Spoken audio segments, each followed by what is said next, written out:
Next morning सुबह जब दर्शित की आँख खुली तो उसका सर बहुत भारी हो रहा था। जब उसका ध्यान खुद पर गया तो उसे एहसास होता है कि वो कमर से पाँव तक सिर्फ चादर से लिपटा है। उसने कुछ नहीं पहना है। उसका दिमाग फट रहा था, पर दर्द से कम, गुस्से से ज़्यादा। कल तो मैं वापस अनामिका के साथ आया था। हाँ, अनामिका कहाँ है? वो कहीं नज़र नहीं आ रही। वो ये सब सोच ही रहा था कि उसकी नज़र अपने बेड की बगल वाली जगह पर जाती है जहाँ की चादर सनी हुई थी। ये देखकर दर्शित पूरी तरह से शॉक्ड हो जाता है। नो नो नो नो, मैं ऐसा नहीं कर सकता। दर्शित बोलते बोलते साइड टेबल पर रखा फ्लावर वाश फेंक देता है और वो अपनी सोच के डायरी से बाहर आ जाता है। Flashback finish. दर्शित की आंखें पूरी तरह से आंसुओं से भर गई थी। ये ये सब उस रात से शुरू हुआ था अनामिका। काश कि उस दिन मैंने खुद को थोड़ा और कंट्रोल किया होता। काश कि उस दिन तुम मेरी बात मान वहाँ से चली जाती अनामिका, तो शायद ये सब ना होता। मुझसे इतनी बड़ी। दर्शित बोलते बोलते रुक जाता। उस रात जो कुछ भी हुआ हमारे बीच हुआ वो एक गलती थी, पर उसके बाद मैंने जो किया उसे तो किसी कीमत पर जस्टिफाई नहीं कर सकते। पर अब इन सब बातों से कोई मतलब नहीं है। अनामिका, किसकी गलती थी ये चीज़ें मायने नहीं रखती, किसकी नहीं। अब मुझे जाना होगा। अनामिका, तुम्हारी नज़दीकियों से दूर, तुम्हारे दायरों से दूर, तुम्हारी सोच से दूर, तुम्हारे वजूद से दूर, तुमसे दूर, हमेशा हमेशा के लिए दूर। मेरे तुमसे दूर जाने से तुम्हारी तकलीफ़ पूरी तरह से दूर हो पाएगी या नहीं मैं नहीं जानता, पर शायद तुम मुझे पूरी तरह से अपनी यादों के दायरों से निकाल पाओ। सोचा था तुम्हारे सामने नहीं आऊँगा, चला जाऊँगा, पर जाने से पहले आखिरी बार तुम्हारे अक्स को अपने आंखों में बसा लेना चाहता था।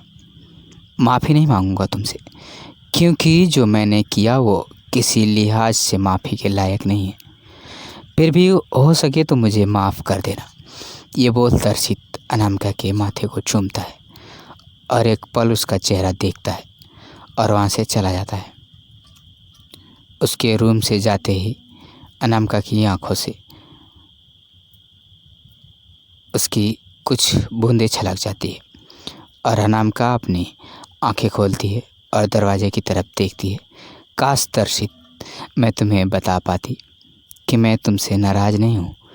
काश मैं तुम्हें बता पाती कि मेरे बेहोश होने की वजह तुम नहीं हो। काश कि मैं तुमसे बोल पाती कि मैं तुमसे बहुत प्यार करती हूँ। काश कि मैं तुम्हें बता पाती कि जिस पल से तुम्हें देखा है सिर्फ तुमसे प्यार किया है। काश काश काश कि मैं तुम्हें अपनी मजबूरियाँ समझा पाती। आज अगर मेरी सांसें चल रही हैं तो उसकी सिर्फ यही वजह है कि हमारे बीच जो कुछ भी हुआ उससे मैं रत्ती भर शर्मिंदा नहीं हूँ। मैं तुमसे इसलिए नहीं भाग रही कि मैं तुमसे नफ़रत करती हूँ या मैं तुम्हारा चेहरा नहीं देखना चाहती। मैं तो तुमसे इसलिए नज़रें चुरा रही थी कि कहीं तुम मेरी आंखों में अपने लिए प्यार ना देख लो। मैंने तुमसे प्यार तो कर लिया, क्योंकि प्यार किया नहीं जाता, प्यार हो जाता है। लेकिन मुझे प्यार करने की इजाज़त नहीं। मैं अपनी मर्ज़ी से अपना जीवन साथी नहीं चुन सकती। तुमने मुझे देखा दर्शित, काश तुम मेरे हाथों में किसी और के नाम की अंगूठी देख पाते, जो पैदा होने से लेकर 18 साल तक मेरे गले में फांसी के फंदे की तरह थी, और उसके बाद मेरी उंगली में मेरी माँ की आखिरी निशानी के तौर पर मैंने पहना था। जो अंगूठी मेरे लिए मेरी माँ की आखिरी निशानी थी, वो मेरी सगाई की अंगूठी है, मुझ पर किसी और की मुहर का प्रतीक है। और मेरा ये रिश्ता मेरी माँ की आखिरी ख्वाहिश थी। और ये बात मुझे पता भी चली तो कब, जिस दिन मैं वो कंपटीशन जीती थी और मैंने अपने मन की बात अपने दिल में ही रहने दी। पर उसी रात नशे में तुम मेरे उतना करीब आ गए जितना एक लड़की के करीब आने का हक उसके जीवन साथी का होता है।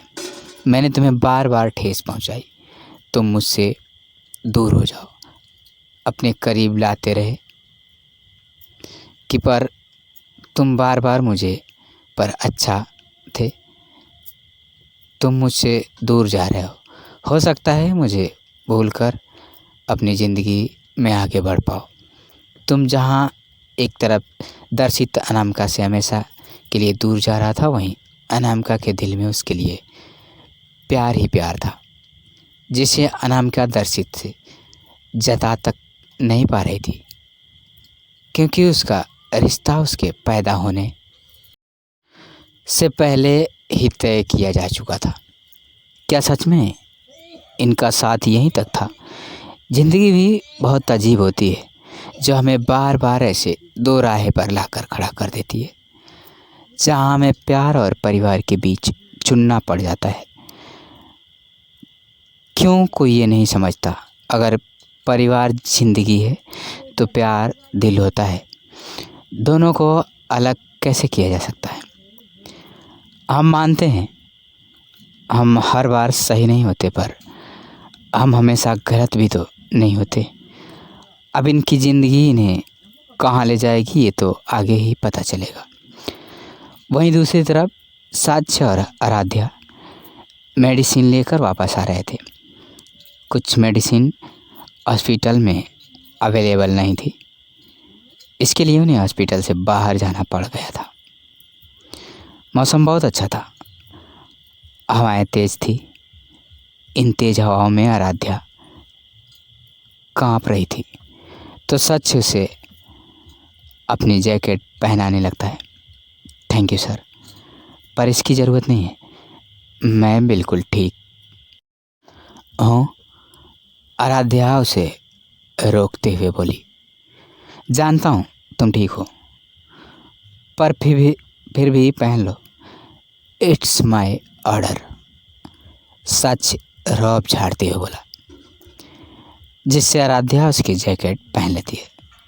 सर, आप अपने गार्ड्स लेकर नहीं आए ना आपने अपनी कार, अगर किसी ने पहचान लिया तो?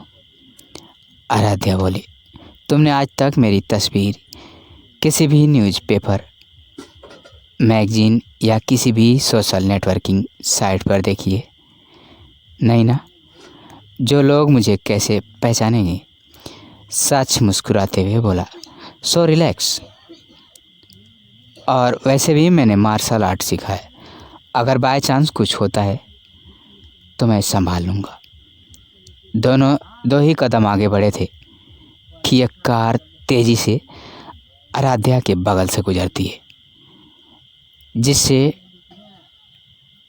डर आराध्या साक्षी के सीने से लग जाती है। तो दोस्तों, ये थी हमारी आज की कहानी। उम्मीद करते हैं आपको पसंद आई होगी। आपका क्या कहना है इस कहानी के बारे में? कमेंट करके हमें ज़रूर बताएं। वीडियो को लाइक करके चैनल को सब्सक्राइब कर दीजिए, ताकि आने वाली वीडियो आपको तुरंत मिले। मुझे दीजिए अगली वीडियो तक इजाज़त। तब तक के लिए धन्यवाद।